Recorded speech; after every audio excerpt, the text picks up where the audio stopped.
आज के website creation के सेशन में आपका बहुत बहुत स्वागत है।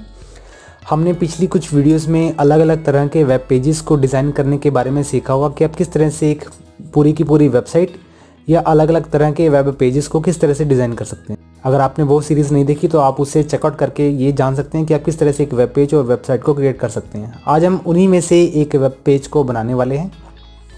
यानी कि मेरे पास यहाँ पर एक ऐप अवेलेबल है जिसकी प्रमोशनल के लिए मुझे एक वेब पेज की रिक्वायरमेंट है, ताकि मैं विजिटर्स तक ये अपनी इन्फॉर्मेशन को पहुंचा सकूं कि आप उस ऐप को किस तरह से यूज़ कर सकते हैं, उसके फीचर्स और उसके जितने भी तरह के बेनिफिट्स हैं और वो क्या क्या हैं। हम उसके बारे में आज ये जानेंगे कि हम उन्हें वेबसाइट पर किस तरह से रिप्रेजेंट कर सकते हैं।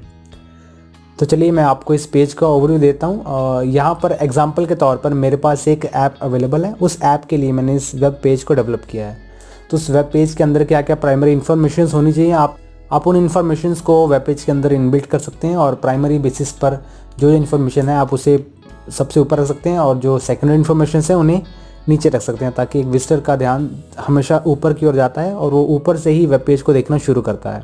तो चलिए वेब पेज को क्रिएट करने के प्रोसेस को शुरू करते हैं। मैं यहाँ पर स्क्रीन पर आपको एक ओवरव्यू देता हूँ कि आपका जो वेब पेज है वो किस तरह का दिखने वाला है।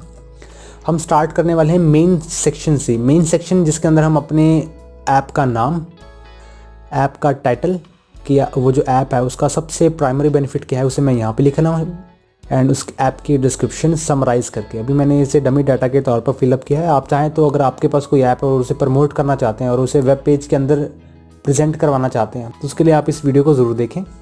और यहाँ पर मैंने उस ऐप की डिस्क्रिप्शन को फिलअप किया है एंड देन मेरे पास एक बटन है। अगर मैं उस डिस्क्रिप्शन को और भी डीपली जानना चाहता हूँ तो मैं इस बटन पर क्लिक करूँगा और मैं उस पेज पर डाइवर्ट हो जाऊँगा जहाँ पर मेरे पास इस ऐप के रिलेटेड डीपली कुछ इन्फॉर्मेशंस फील्ड हैं। तो राइट साइड में आप यहाँ पर एक स्लाइडर देख रहे हैं। इस स्लाइडर को भी मैंने डमी तौर पे इसमें फिलअप किया है। आप चाहें तो आप अपनी वेब पेज के अंदर उस एप्लीकेशन के स्टेप्स को मेंशन कर सकते हैं कि आप उस एप्लीकेशन को किस तरह से एक फ़ोन में इंस्टॉल कर सकते हैं, ताकि विजिटर को आसानी से ये पता लग सके कि अगर वो आपका ऐप डाउनलोड भी करता है तो वो किस तरह से अपने फ़ोन में उसे इंस्टॉल कर सकता है। मैं जस्ट एन एग्जांपल आपको बता रहा हूँ। आप चाहें तो इसके लिए कोई और स्लाइडर भी यूज़ कर सकते हैं, कोई और इमेजेस भी यूज़ कर सकते हैं।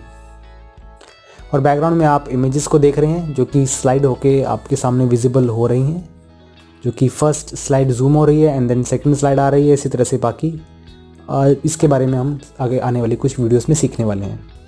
एंड देन निचले सेक्शन में हम यहाँ पर देख रहे हैं कि मेरे पास एक शेप डिफाइंड है। इस शेप को भी बनाने के बारे में देखेंगे कि हम किस तरह से इस शेप को बना पाते हैं। एंड अगला सेक्शन हमारे पास हाउ इट वर्क्स के नाम से, कि मेरी जो ऐप है वो किस तरह से वर्क करने वाली है। सैम्पल के तौर पर मैंने यहाँ पर 3 स्टेप्स इनबिल्ट कर दिए हैं। सबसे पहला रजिस्टर योरसेल्फ, दूसरा कंसल्ट आवर एक्सपर्ट्स एंड तीसरा now you are all caught up. इसका मतलब है कि एप्लीकेशन को इंस्टॉल करने के बाद आपको उस पर रजिस्टर करना है, हमारे एक्सपर्ट से कंसल्ट कीजिए और अपने बिजनेस को ग्रो करें। सबसे लास्ट का जो स्टेप है उसके अंदर आपको कुछ नहीं करना है, उसके अंदर आपको सिर्फ एक सिंपल फीडबैक देना है कि आपको ऐप का एक्सपीरियंस कैसा लगा। मैंने जैसे एग्जांपल के तौर पर नहीं फिलअप किया है और अपने ऐप के अकॉर्डिंग यहाँ पर स्टेप्स को मेंशन कर सकते हैं कि वो किस तरह से काम कर सकती है।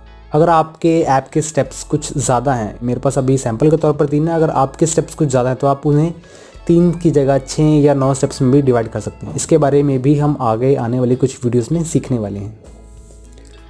इसके बाद हम फीचर सेक्शन को क्रिएट करने वाले हैं कि हम फीचर सेक्शन को किस तरह से डिज़ाइन कर सकते हैं। और मेरे पास यहाँ पर ऐप का इंटरफेस आप यहाँ पर लिख सकते हैं।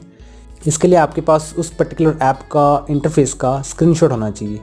स्क्रीनशॉट होने के बाद आप उससे साइड्स में उसके फीचर्स को मेंशन कर सकते हैं एक अच्छा अट्रैक्टिव लुक देने के लिए। एंड देन उसके बाद है नीचे हम फॉर्म एक फिलअप करने वाले। ये मेरे वेब पेज का एक सबसे इंपॉर्टेंट सेक्शन है, ताकि मैं विजिटर से इनकी क्वेरीज़ को फिलअप कर सकूँ। और अगर मेरे ऐप का कोई डेमो मांगता है तो वो सिंपली इन फील्ड्स को फिलअप करके ईमेल को, सब्जेक्ट को और अपने मैसेज को टाइप करके मुझसे वो डेमो मांग सकता है। जब मैं इस पर क्लिक करूँगा तो उसकी रिक्वेस्ट मेरे पास आ जाएगी एंड देन मुझे अप्रूव करके कॉल कर सकता हूँ या उसे डेमो प्रोवाइड करा सकता हूँ। तो ये सेक्शन मोस्ट इंपॉर्टेंट सेक्शन है, इसे हम क्रिएट करेंगे।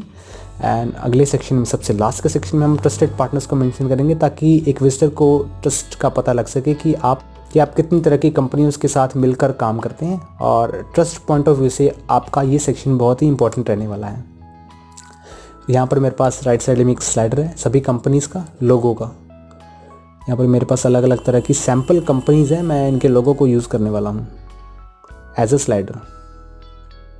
तो इस तरह से हम इस पेज को बनाने के बारे में जानेंगे कि हम आगे की वीडियोस में किस तरह से बाकी के सभी पेजेस को क्रिएट कर पाते हैं। तो चलिए शुरू करते हैं।